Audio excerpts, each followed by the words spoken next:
Thank you and welcome to the show this morning. The topic this morning is revised in state, church, and community education.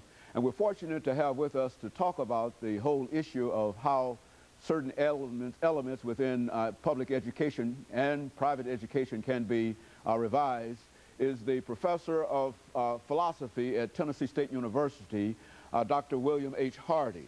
And of course, Dr. Hardy, let me welcome you to the show this morning. Thank you very much, Dr. Haney, for inviting me. It's a pleasure to be here. And to tell you how delighted, Dr. Hardy, we are for having you here today.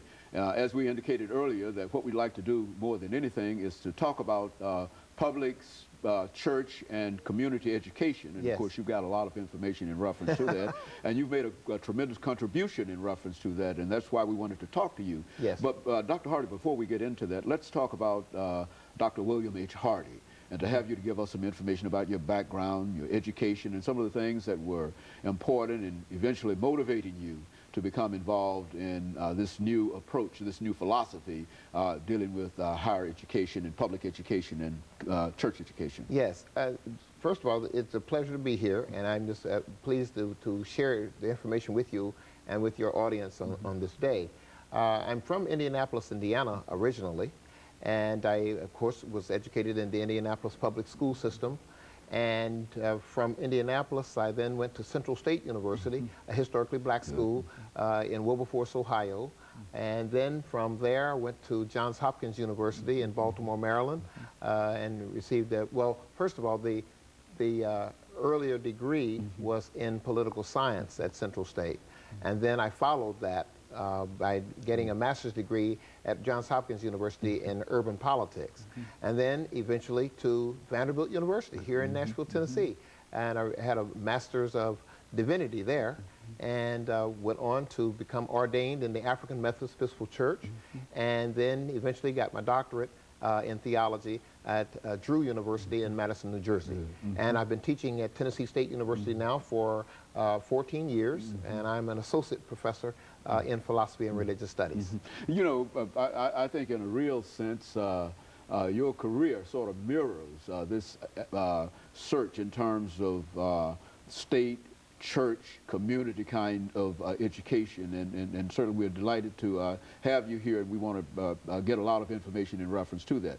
But looking at your topic this morning, Dr. Hardy, one of the things that we indicated to our guests, to our audience this morning, was that we wanted to talk about revising church, state, and community education. Right. But before we revise it, let's look at and have you to sort of look at those elements and analyze where we are and where we've been before we move into what you would like to present to us this morning. I think it's probably significant that my education mirrors what we have been talking about, and that is that the Indianapolis public school system was an all-black system and an all-white system when I was a young fella in that elementary, middle, and high school system. And so then, and I did bring with me a couple of examples. We'll talk about that later. But the school system was a dual system for a while. And then the school system integrated in 1957. Although the 1954 Supreme Court decision said that all schools across the country were to be integrated. But Indianapolis was a bit slow like many cities and urban programs across the country. Then, of course, integration came.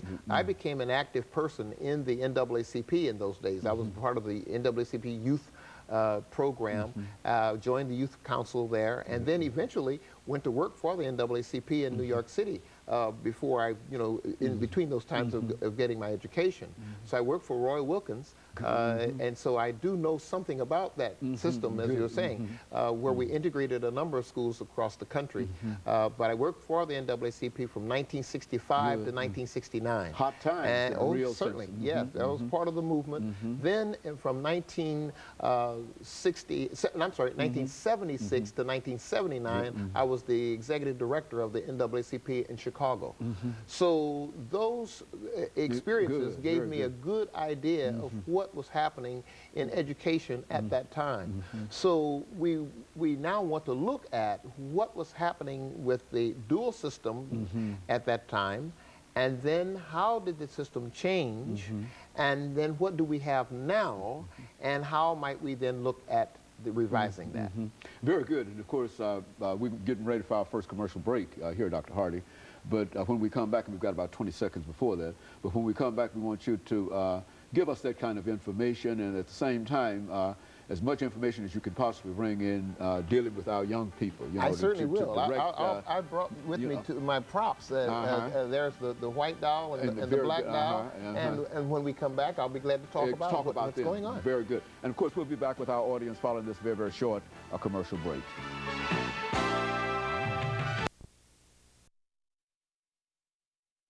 The topic this morning